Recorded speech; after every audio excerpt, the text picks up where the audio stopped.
Launch number 3 is another review problem for us, just a reminder of how we dilate and conceptually what's going on. So we read the problem, annotate, we got a dilation, so size is changing.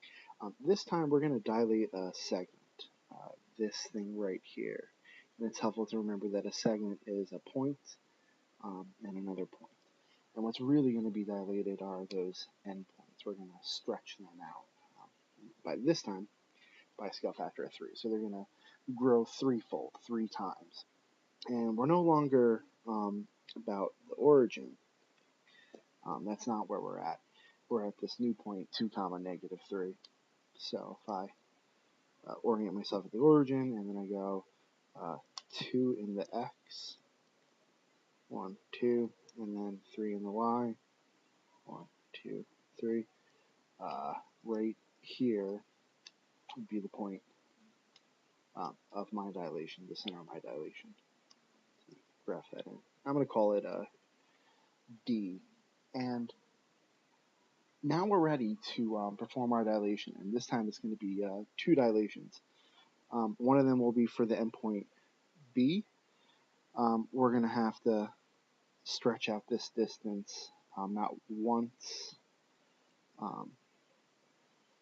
not just once, but twice and 3 more times. So I know my answer is going to kind of go right there. And I'll bring that back, but for now I'm just going to leave that there, so it'd be helpful to see. And then also over here, I guess I'll do it in blue. This distance here, it can't just be a dilation of 1. We're going to have to stretch it out 3 times, just like our scale factor is saying. So I'm going to take that length and I'm going to actually stretch it out once, twice, and a 3rd time, and that's how I know my new point A prime is going to go right there. But if I bring this back, I'll show you the other way we can do this. Just to kind of show, without the computer, how do you actually do this? And it all lies in looking at the slope, how you go from your point of dilation to the point that's actually being dilated.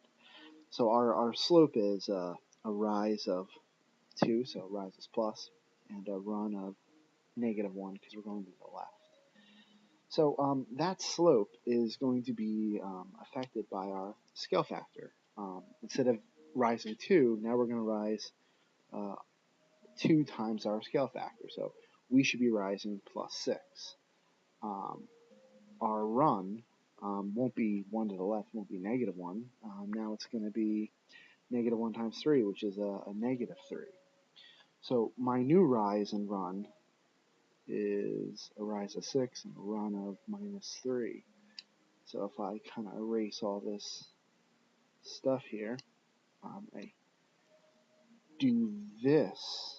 If I rise 2, 4, 6, kind of erase that because I'm done with that, and then I run negative 3, 1, 2, 3. You can see that gets me to that B prime point. That's our endpoint B dilated by a scale factor of 3. So we're going to check off that piece. Now we're going to do the same thing for an A. Easier because this is just a horizontal motion. There is no rise to it. So to go from our point of dilation to the point we are moving, we're stretching, point A, that's just 1, 2, 3. That's 3 to the left. That's 3 in the negative direction. And we're going to multiply that by our scale factor, 3. So that's going to be a total of negative 9. So I'm not supposed to move just 1, 2, 3 to the left. I'm supposed to move 9. So 4, 5, 6, 7, 8, and 9. And that's how I wind up at that point, A prime over there. So now if I connect A prime to B prime, that segment is the original segment AB dilated by a scale factor of 3. It grew 3 times in size, and I'll even show you that. take that segment there, and I'll show you it maps on 3 times. So we got once, twice, and 3 times, thus showing dilation of scale factor 3.